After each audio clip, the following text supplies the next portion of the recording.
Corona ভাইরাসের প্রকোপ বৃদ্ধি পেয়েছে এবং লকডাউনের চিন্তা ভাবনা রয়েছে। সেই সঙ্গে এইচএসসি পরীক্ষা নিয়ে রয়েছে বিকল্প চিন্তা। গত 24 ঘন্টায় করোনা ভাইরাসে আক্রান্ত হয়ে কয়েকজনের মৃত্যু হয়েছে এবং সেই সঙ্গে করোনা ভাইরাসের প্রকোপ বৃদ্ধি পেয়েছে। এছাড়া স্বাস্থ্য অধিদপ্তর থেকে কয়েকটি নির্দেশনা জারি করা হয়েছে। বিশেষ করে 11টি নির্দেশ যদি না মানা হয়, করোনা ভাইরাসের প্রকোপ কিন্তু বৃদ্ধি পেতে পারে এবং সেই সঙ্গে লকডাউন আসবে। দর্শক, এই মুহূর্তে দেখছেন আপনারা করোনা ভাইরাসের আপডেট পরিস্থিতি।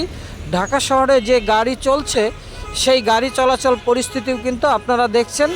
এবং সেই সঙ্গে আরেকটি বিষয় আপনাদের জানিয়ে রাখি যে ইতিমধ্যে গত 24 ঘন্টার আপডেট থেকে বলা হয়েছে করোনার যে নতুন ভেরিয়েন্ট প্রকাশ পেয়েছে, এই ভেরিয়েন্টের বিভিন্ন লক্ষণ এবং ওমিক্রন লক্ষণ, যে কারণে টিকা ব্যবস্থা নিয়ে আরও বিশেষ জোরদার দেওয়া হয়েছে এবং সেই সঙ্গে হাসপাতালগুলোতে বিভিন্ন নির্দেশনা দেওয়া হয়েছে এবং করোনার লক্ষণ প্রকাশ পাওয়ার সাথে সাথে যাতে সবাই সেটা নিয়ে পরীক্ষা করে এবং পরীক্ষায় যদি ধরা খায় তাহলে তাদেরকে কোয়ারেন্টাইনে থাকার জন্য বলা হয়েছে।